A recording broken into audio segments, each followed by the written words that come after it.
Sur les pas de Marie-Madeleine, de Vézelay à la Sainte-Baume.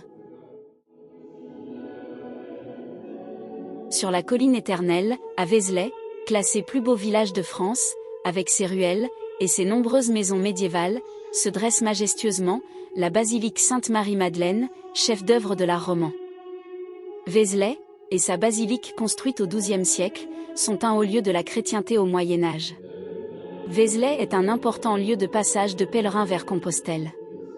Le tympan du portail central, ou grand tympan du narthex, est un des plus grands chefs-d'œuvre de l'art sculptural roman en France. Chaque année, au moment du solstice d'été, les vitraux sud projettent dans la nef un chemin de lumière d'une précision rigoureuse, qui inscrit cet édifice dans une dimension cosmique.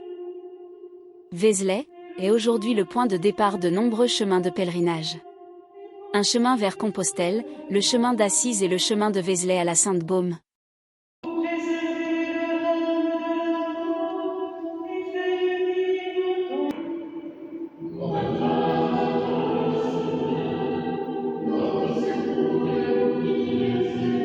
La crypte de la basilique de Vézelay, ainsi que la grotte de la Sainte-Baume, abritent des reliques de Sainte Marie-Madeleine. La Sainte-Baume, bois sacré des tribus celtiques, montagne sacrée dédiée au culte de la fertilité liée à Artémis d'Éphèse, est un lieu hors du temps. La Sainte-Baume, c'est d'abord une longue barre rocheuse de 12 km, qui abrite la grotte, Beaumont en provençal, où Sainte Marie-Madeleine aurait vécu 33 ans, en ermite. Après son expulsion de Palestine, abordant sur les rivages des Saintes-Maries de la Mer, Marie-Madeleine se réfugie dans une grotte, sur le flanc du massif de la Sainte-Baume, situé aujourd'hui sur la commune de Plandau, dans le Var. Depuis l'hôtellerie de la Sainte-Baume, le chemin des Rois permet de rejoindre la grotte, où vécut Sainte Marie-Madeleine. Le chemin monte progressivement, sous le couvert d'une forêt provençale préservée. Pour accéder au sanctuaire, 150 marches sont nécessaires, en référence au rosaire.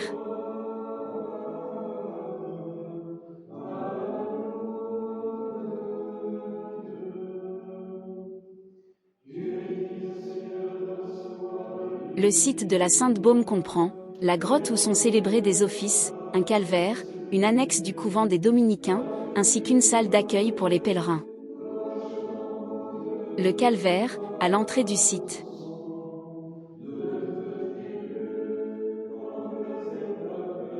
L'entrée de la grotte. Un chemin rejoint aussi la grotte, depuis les Saintes-Maries de la Mer. La grotte, lieu de pèlerinage, avec les reliques de Sainte Marie-Madeleine.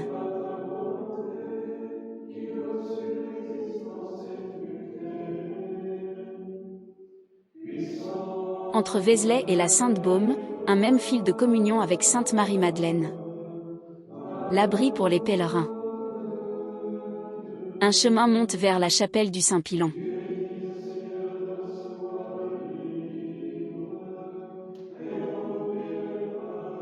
Dans un paysage soudain plus minéral, la petite chapelle du Saint-Pilon, en hauteur sur le massif de la Sainte-Baume, là où les anges portent Marie-Madeleine, plus près du ciel.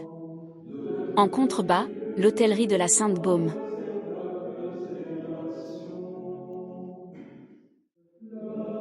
La vue porte jusqu'aux rives de la Méditerranée, vers Marseille. Au pied du massif, l'hôtellerie de la Sainte-Baume est un lieu d'hospitalité pour les pèlerins de passage et les retraitants.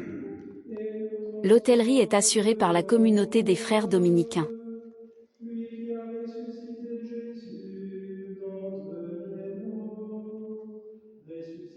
L'immortel, fleur symbolique du massif de la Sainte-Baume.